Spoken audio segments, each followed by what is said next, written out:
All right, what's up guys? So today we're gonna be looking at how to reinstall equipment on the back of a standard farm tractor.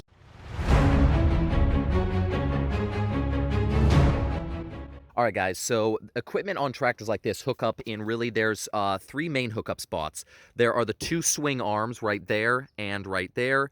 There's the top right here, and then there is the drive shaft that connects, but I don't count that as a connector. That's what powers the gears in the equipment. But, so the first thing and the most difficult thing to do is to get these swing arms, so these bearings here have to line up with these things right here. So first thing you're going to do is you're going to take out the cotter pins if those are in the swing arm connection joints. So let's pull those out. Then you're going to look up here at your top connector. You're going to pull out that pin and you're going to pull the big handle right out. All right, so now what you need to do is you're actually going to need to get in the tractor, lower these arms down, and try to position them just right so that this hole right here lines up with this pin right here. Now, this is what takes the time. Once you get these two pins and holes lined up and connected, the rest of it takes just a few minutes, actually really just a few seconds, and you're all good to go. But trying to get these two lined up when you're working on your own can be difficult, so I'm gonna hop up in the driver's seat. All right, guys, so the first thing you're gonna do is you're gonna grab this lever and you're gonna lower these arms pretty much all the way down. So you can see they're starting to lower, and then these arms, once they're at about the right height, you're just gonna leave that lever wherever it is. So now what I'm gonna do is I'm gonna put the tractor in the lowest gear, so I've got it in A, and I've got it in 1, put it in forward, and I'm gonna try to position those two, that pin, as close to the hole as I can while driving. So what I always try to do is I try to line up one of the pins and get one on first, and then get the other one on, so it's kind of a do it in stages. So I'm gonna work on this one first. So I'm gonna back it up. I'm not gonna worry about that one over there yet. I'm gonna try to line this one up first. So what you wanna do is you wanna line it up.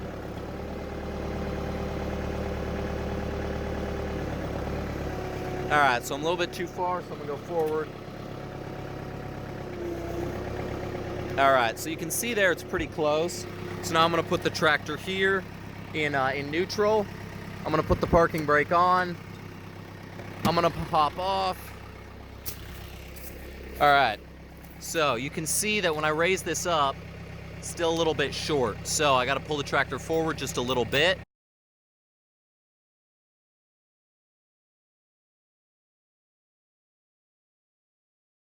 All right guys, so look at this. So now I've got the hole sort of lined up.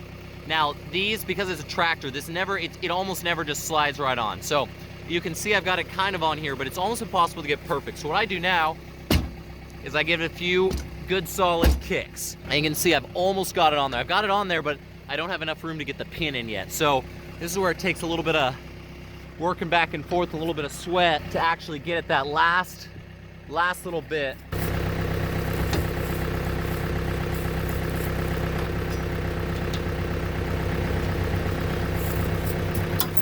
All right guys, so hopefully you could see that these are not really easy to get on. I had to get down there, I had to put my knee against it, I really had to put my whole body weight behind it, but I got the first pin in. So, one down, one to go. So now we gotta do is I gotta position this arm over here to do the same thing. So, one note that I forgot to make before, is you wanna make sure you pull out the pin here on the swing arm.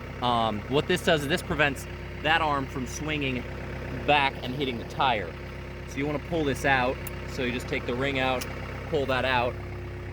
Now this arm can freely swing forward and backwards. So now what I got to do is I got to pull the tractor forward, then back it up and get this arm lined up with that pin.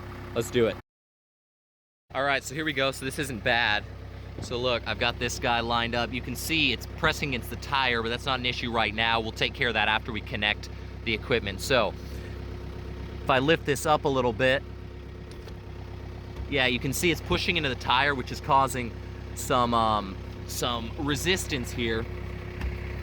But because of the hill that I'm on, I don't really have a choice here. So let's see if I can line this up and actually kick this on there, and then we can get this thing so it's not pressing against the tire. With a little bit of blood, sweat, and tears, I got this guy in there. So Now, once you get these 2 pins in there and fully attached, you're gonna put your pins back in the swing arm resistors as soon as you get this centered. So you don't want to put it in here because you can see how close it is to the tire.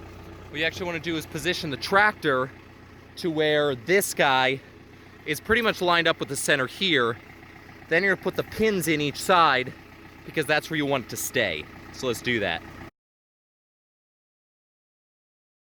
All right, so you can see now the deck mower.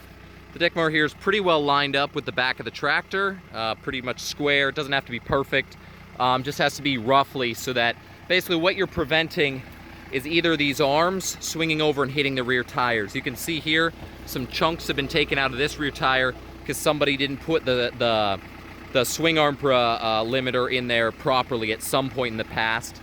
So now all you do is you take your pin here and you're gonna put it in whatever holes line up in this arm here. So you look in here, and usually one of these holes are gonna line up. So let's do that. So this hole here lines up decently, so I'm gonna put the pin through, and I'm gonna put this guy in. Always make sure you put the retaining pin in, otherwise it's just gonna fall out. Yeah, let's just shut the tractor off real quick. We don't need it running right now. All right.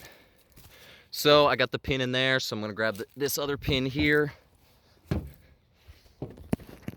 the same thing on this side. So really I just find whatever hole lines up closest. And I'm gonna drop the pin in there. Put the retaining cotter pin in. All right. So now I got the pins in both limiter arms, got the swing arms attached. Now the hard part is done. So now you got to connect the 3rd point on the 3-point hookup. So that is this guy right here. Now this can be adjusted for different pieces of equipment, but most equipment's about the same. So you're gonna attach that with these guys, the ones I pulled out of it, obviously.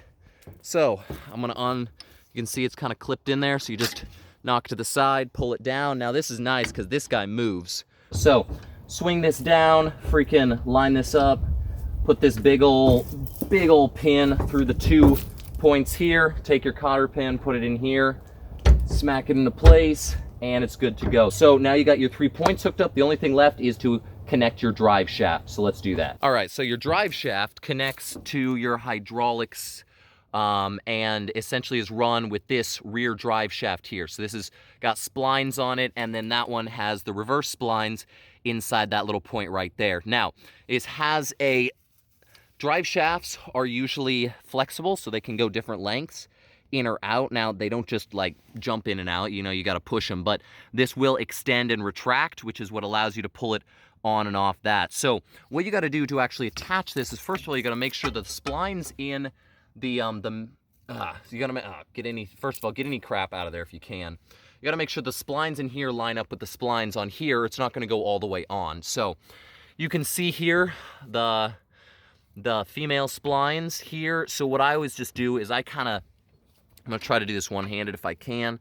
Okay, I'm not going to do this one-handed. Hold on a second. All right, so you got to make sure, as I said, the splines in here line up with this. So there's actually a slip collar on here.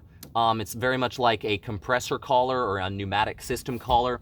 So what you're gonna have to do is actually pull this in while sliding it onto the shaft. So first thing you gotta do is actually pull the shaft out, which can take a little bit of effort sometimes if it's stuck. So you gotta pull it out and then make sure, then rotate it until you feel the splines in the 2 kind of connect. They kind of work together. So you can see now that when I spin this, the shaft in there spins as well. That means that my splines are lined up for the drive shaft. So now what I'm going to do is I'm going to use both hands to pull down on the neck, and I'm going to slide this guy in. Now, this can take a little bit of work. I'd recommend putting some good tractor grease on here every time you connect and disconnect.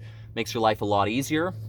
So you're going to do, and you want to make sure that when it's fully in place, this collar is going to pop back into place. So right now the collar in here is still compressed. So I'm going to work it forward and there. So you see the collar click back into place. That means the collar is fully seated, and now your drive shaft is fully connected to the drive shaft of the tractor, which means that this drive shaft is ready to go. It's ready to turn and get whatever equipment's on the back of your tractor rolling. All right, well, there you go, guys. It's really not complicated to connect equipment to the back of standard farm tractors. However, it can be frustrating and time-consuming if you're working on your own. So like I said, always get a second person to help you out if you can. One person driving, the other person hooking the stuff up. But hey, 3-point connections, really very simple. Just make sure you grease all your points whenever you hook up and disconnect. That makes your life a heck of a lot easier.